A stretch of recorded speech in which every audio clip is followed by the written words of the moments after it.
Mulife don't run. Ku Uganda ne Kenya ani mulife. Kenya ye mulife of course.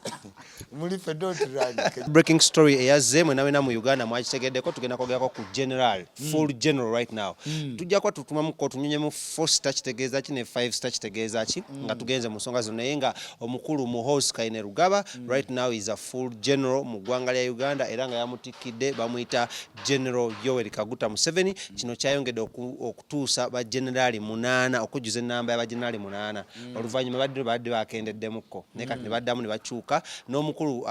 Major no Lieutenant General naye mutumiddeko gwe bawadde Commander Muhanga Commander and for so no mukwano gwange mutabani we namukolerako ebifaananyi n'asiima so mwe nawe agalo bakolera ebifaananyi mujje ku King Montage Studios kankayisewo mumpagire mbakolera ebifaananyi jaja president soka twale congratulatory message eri omukulu General Muhoozi abali mu bintu bya Muhoozi twali twakiraba dda nti kati abuzayo ejjinja limu tugende ku next journey kuba tulina gye tulaga palapase wanjawulo ku actions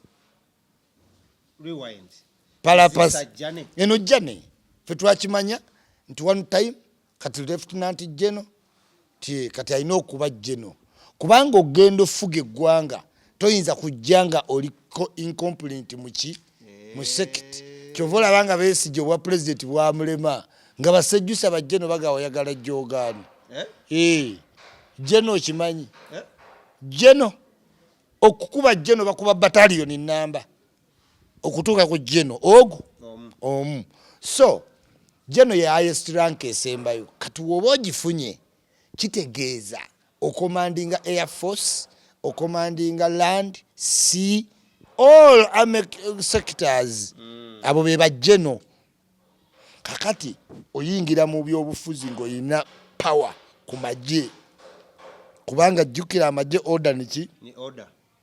kati General ku ordering ekintu n'ogaana okitegeera oba owedde naawe kati wojja ng'olitayalinga from public service kati yalitayalinze almost kubanga ba General omanyi bakola mirimu ki aina ekyangeri era wetugenda okugenda kakati ye nga Muhoozi then ayingire mu general service kati yegatte ku team MK ng'emaze ottalaga ekyalo kati ateekemu retirement eri bamute ajeno ng'ate already General destination yammwe yeeriwa Entebe mu ntebe oba magere mu ntebe entebe mu ntebe magere biveeko naawe abo bali ku bya Ukraine banoonyi ba scrap mu Ukraine kati yes ate nkulimbye tudde ku ntebe mu ntebe kati eye plan omulabi w'omugiraasi gy'olina okukola ki nti Museveni omucredit nti azimba capacity jjukira tayagala kulabikanga ateekako obuteeso omuki omwana okitegeera kati zino tweet zolaba Muhoozi zatandika kusokola ddalu liraga nti kati ndi mu charge muzee kati ddala ndi muki tekinange gye kibakuba oba is it part of the plan kyayambye mu diversion nti senga Museveni yakedde nga olunaku lulino nti Muhoozi ali promoted senga tomumanyisa bagulanyi senga ali ku Twitter bannange international community mujje mutuyambe era bannange tuggwawo enseweddewo hakati laba tweet zino we zijja ziringa eyazikoze intentionally kuba zabadde sarcastic ngera akimanyi zijja kuggwera mu apology kasuka tweet bawugule bonna ba elite badde ku tweet bagenza okukomawo e Kampala ng'efulumye kati ate nga ne Kenya nemba mwagalo yomba diplomatically Uganda bemaze obbetondera bwe mudimotinga okitegeera kyabadde nga create reason to demote you same time promote you kati abantu bagenza ova ku tweet ze Kenya okutegeera ate ya promotion nga obudde bugenda ate promotion ate nga waliwo ujjukira bavude ku tweet Kenya abandize Uganda ku promotion nga ate waliwo ne demotion nga waliwo ebintu bibiri promotion and what demotion kati ne balimo ko kati ne balimo teka kanto bajagala otherwise senga Museveni ya mu promoting ze lulwe kwa ba promoting abantu aba kirireya okitegeera now tebafunye budde butuula mu nsonga ya Muhoozi nga bwe balina gikola ki kakati bala nti bodda bali mugamba parliament ekomye mu recess to discussing ensonga yani kati ate bw'ogidiscussinga now eba tekyakola makulu kuba bakugamba is no longer commander land forces ate bwe weesibako ennyo bagamba naffe twakitegedde kyova olaba twamuddimo okategedde so this looks like a plan laid out bulungi but kubanga olaba tweet ezo Muhoozi ate bwe yamala ozikola yamala n'akala sarcastically nti anjogedde ne muzeeyi nkya wajja bbayo ku announcements endala kwegamba Muhoozi yakimanya byonna biri orchestrated. Is this a blessing in disguise? Nadaba na Uganda. Yes, bolaba timu ye bolaba kati timu ya Muhoozi. Many presidents are made. Presidents are not, you don't just come from somewhere. No gamba mukazi womanyi lumungi akufuulako first lady. Abine bintu si bya kusuubiza. Presidents are made. Kings are born. Presidents are what? Are made. You have there to be a process of making you. Akati bolaba pattern. Yino kanji kugattire. Nti Andrew Mwenda yasoma ne Muhoozi. Andrew Mwenda abadde advisor wa President Museveni ne Kagame same time. Renowned journalist here and internationally. Okiwulira? Kakati gatta pattern nti Andrew Mwenda omulaba. Kati Commander Land Forces Muhanga ye muganda we. Muhanga muganda wa Andrew Mwenda. Muhanga ye mukulu wa Andrew Mwenda. Kakati Andrew Mwenda ate mukwano nnyo gwa advisor wa General Muhoozi. Olaba kyegamba nti bo ba building down up. Naye mmwe mwagala up ate mulyoke mulowooze ku ki nti mwagala sema Bobi Wine afuke president ate Bobi Wine abakubirize mugende mwesimene ku bwero sinabwo obufo tubukole ki yeti mwandibadde mwajja mukola ki mulya wansi mulya wansi Museveni agenda okujjukira nga wansi yonna baamukola ki tolaba mu Kampala kye baamukola baamukuba ku kanso ku ki konna kuba baamuva down up yakitegeera yakitegeera naye ye process eki entuufu kati olaba gyegattidde Andrew Mwenda nti ye advisor wa Muhoozi amuli ku lusegere ku kiddo kati ate muganda we ye commander land forces Mbasumbaddi abadde tano wa taata we emyaka 8 ye CDF okitegedde kati building a capacity mu media NBS bakanale ba Isabella Tugume Nushire entertainment kyekimu tewakyali monopoly y'Abaganda kwepaka mu Central kimanyi mu Central abalina comedian balina Muhangi presenters Mbabazi tumusiime yani mukyabalumyaki kati eyo gye bayita workout ki plan now ye Muhoozi time yetuuse kuba yagambye 2026 gajja kuba emyaka 4 agaba revolutionaries nga bakoze era nga bamaze okkiriza nti bakoze eki bakoze fenga mwana yinchi kituleka waffe jjajja mwe abalina Uganda bulijjo ba Smith ba Sanchez ba Kookie omanyi government yonna bw'oba toli mu public service service zaayo kitono nnyo gulaba byekkolera tekola omuntu wa wansi aligamba nze sitegera government byekola ki byekolera kuba services zaapeninga mu ngeri ki ndala nnyo kyo kituufu kati nze okulaga omugaso gwa General Muhoozi okutuuka ku bwa president kizibu simanyi ng'egyo kirowoozaamu oyinza okugamba njagala president muki mulala naye nze nkulaga capacity sifaayo oba oyagala mulala oba kikubeera naye aba mulala naye nkulaga building of what capacity bajja ba building kati for me tweets ezo zaabadde diversion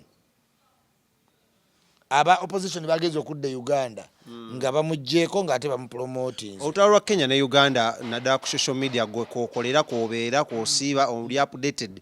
kukomawa Gojeko diplomatically biri bitatukwatako nnyo. Kenya tweyagala nnyo nawo waliwo tukola abawala b'e Kenya n'abalenzi b'e Kenya ne tubeerako wiiki sukuma wiiki Uganda ne Kenya tunoonya kitutambuza nabo banoonya kibakola ki kati nazo tweet z'abayambi embozi naye eri e Kenya nga weeri ewa kyekibozibozi ekitambuze ki system kati nabo bali awo era Uganda kyalo okuffe naye nga mu combat Kenya ekimanyi tetusobola mu combat ate bali balwanya lutalo ki balina weaponary arsenal balina ebyuma basingagga naye na America erina ebyuma okusinga Vietnam naye America ina kyemanyi ku Vietnam combat obusajja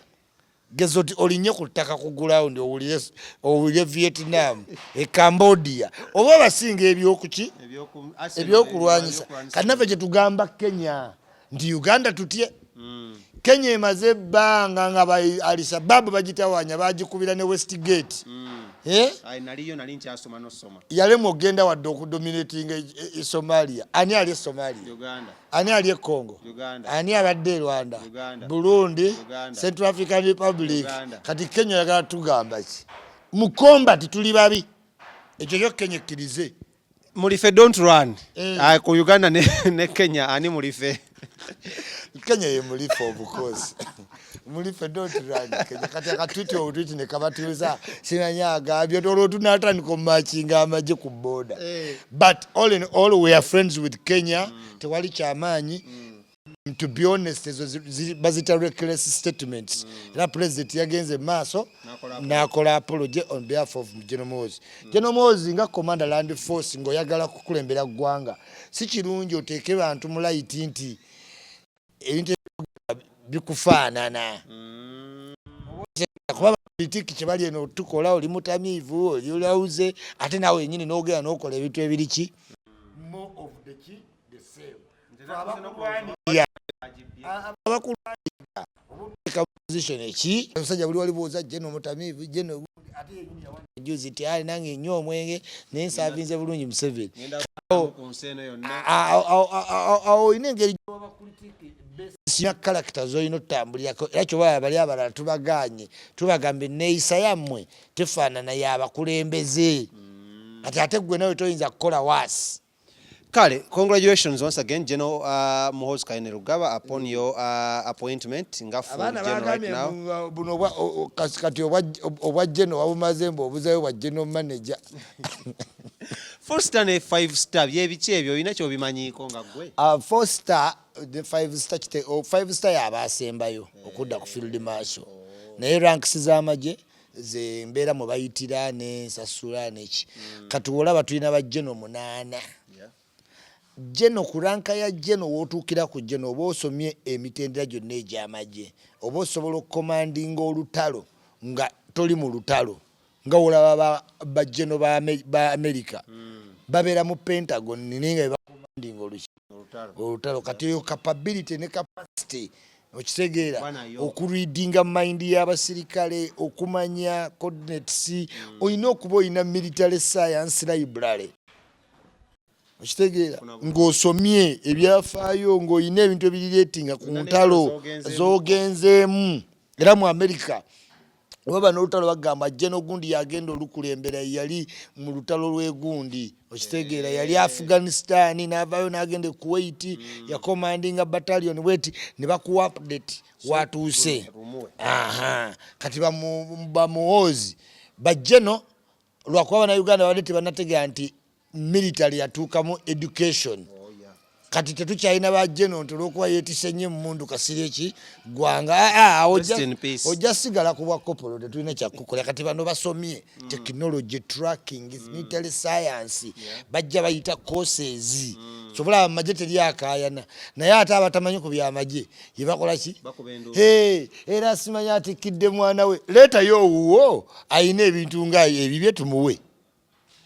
Kale eyo nga twagala okuvaayo still twagala congratulating omukulu era still Muhoozi upon eyo gundi empya nalabye Bbala mwawo ng'ayisaamu eggaali akuba sauti ezitatuuse neŋŋamba byebyo tetulina kyakukola Mukama atugemuliddeko. Bbala muye musanyufu kuba kati bino by'otulabamu lwe lutalo olwali eruweeru